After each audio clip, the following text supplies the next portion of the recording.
Hi, my name is Jennifer Hawk. I'm 35 years old and I live in Oak Park, Illinois.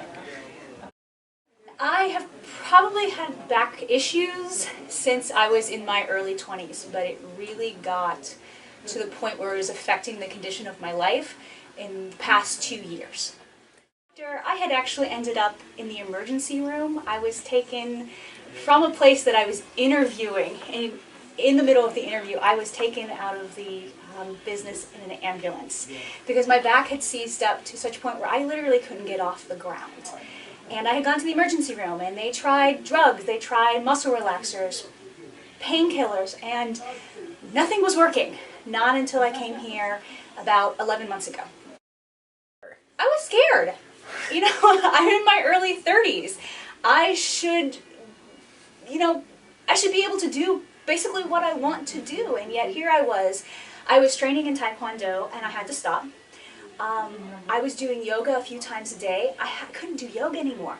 Yoga actually hurt. And I couldn't run errands. I couldn't sit down. At the time, I had been working as a stitcher at a costume shop in Chicago. I couldn't sit. I couldn't really work anymore. And so it was very scary. It was disheartening. I felt like I wasn't going to necessarily be myself anymore because I had such a history of being active and being able to physically do whatever I wanted to do. I had a reputation for being very strong, and that was fading. I feel wonderful now, and I feel hopeful now.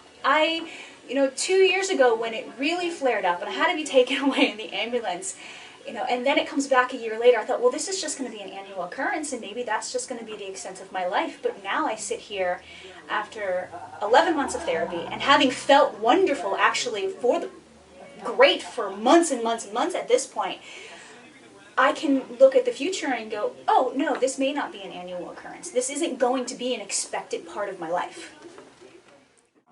Oh, I'm back in yoga. I'm really no restrictions there. I am not afraid to sit through a movie, which was not something I was able to do a year ago. I don't worry about travel. I do a lot of traveling and a lot of road trips. I don't worry about that as much anymore. It's very hopeful. I know I'm going to be able to be active and I'm going to do the things that I want to do. Our clinic. For goodness sakes, just come. Especially if you have, the free consultation. They're not gonna strap you down. They're so kind and so generous. The first day I walked in here, I was in such pain. I could not even stand long enough to fill out my paperwork. I couldn't sit down in the waiting room. They had to let me go shuffle out in the back to go lay on the bed in the doctor's office because I couldn't stand. My entire body was contorted when I walked in here. And they were so kind and they were so patient. And it's not going to cost you anything just to investigate, especially if you have gone through so many other processes and have gone to so many other people to get answers. This is going to offer you a lot of hope.